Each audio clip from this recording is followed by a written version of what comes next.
Talk to me about the way that you lit that spaceship.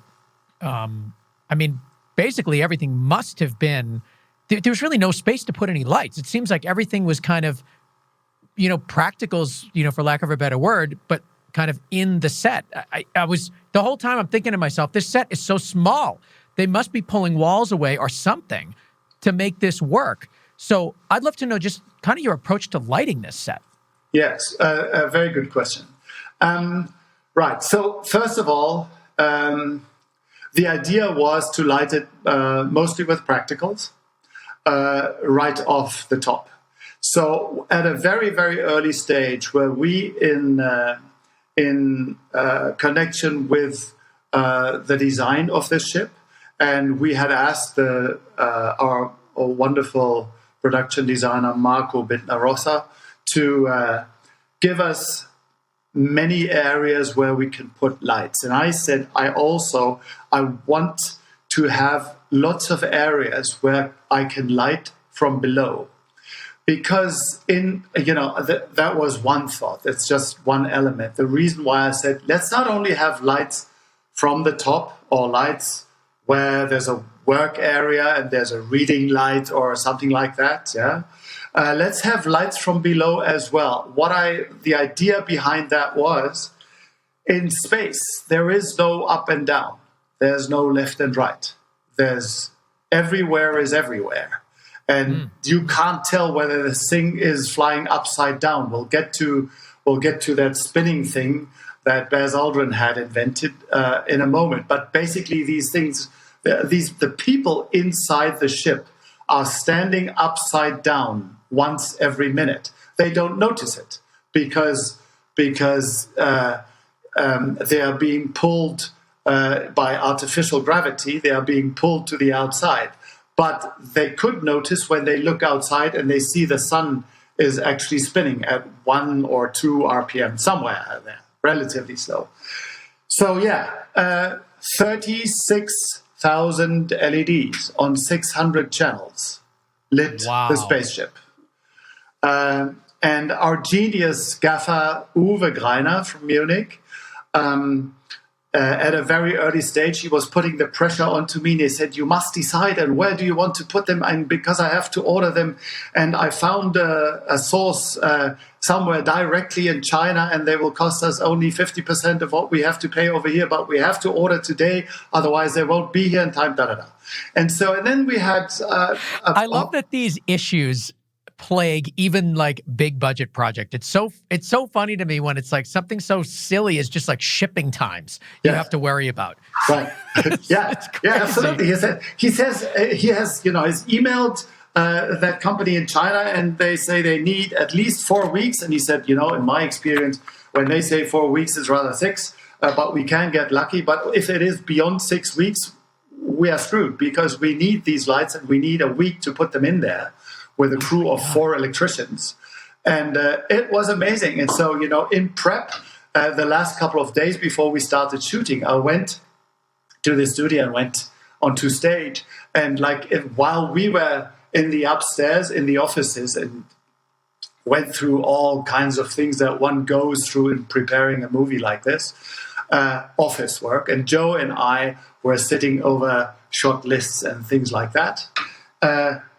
The boys downstairs in the actual stage, on the actual set, they had big speakers, music pumping, and it was a very, very good, nice, lively atmosphere. And there were 4 guys, and they were just putting LEDs, basically everywhere.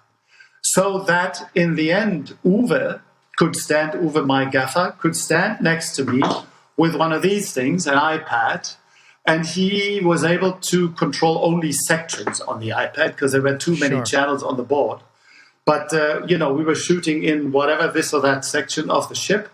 And we could look at the shots, and we could look at the monitor, and we could say, oh, that's a little bright, or maybe that should be a little greener or something. Everything was possible. And that was fantastic. Now, what were the lights? Were they LED strips or tubes or... No, probably everything. They were everything. Mostly there were LED strips built into the ship. And very occasionally, when we were shooting a close-up and we had the opportunity to hide like a small postcard size LED panel somewhere in a corner to give it the tiniest bit of fill or something like that.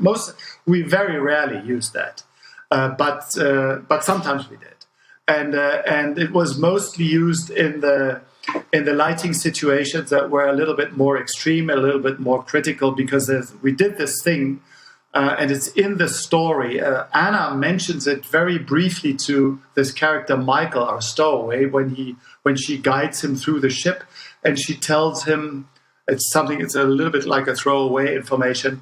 Every so many hours, the lighting in the ship turns itself to darkness to create an artificial night.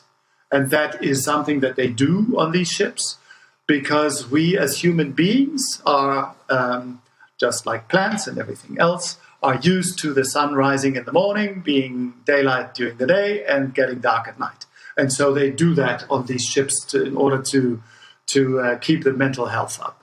And I think that certainly makes sense. But even as a viewer, just to kind of know like where you are in the day is so important.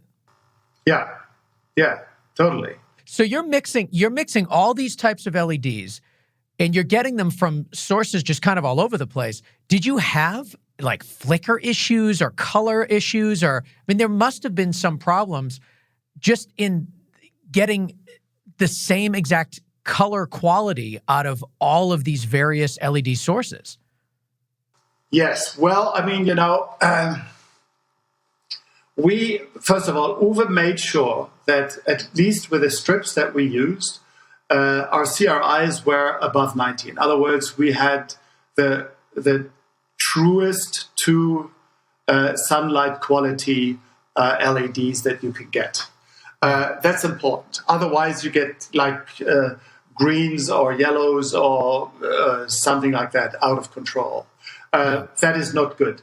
And then they were using the same kind of LED strips throughout. And when I say throughout, certainly for one section of the ship. So in other words, let's say in the infirmary, there was built into the ship, there was one kind of LED strip. So they're all the same LEDs, and the settings that we required or that we liked were put into the board, so that in the board control or in the iPad control on set, they could be refound. Yeah, we adjusted them to wherever we wanted them, and then that was that. And any additional lights, of course, had to be in a desirable relationship to the color quality and intensity of the practical lights.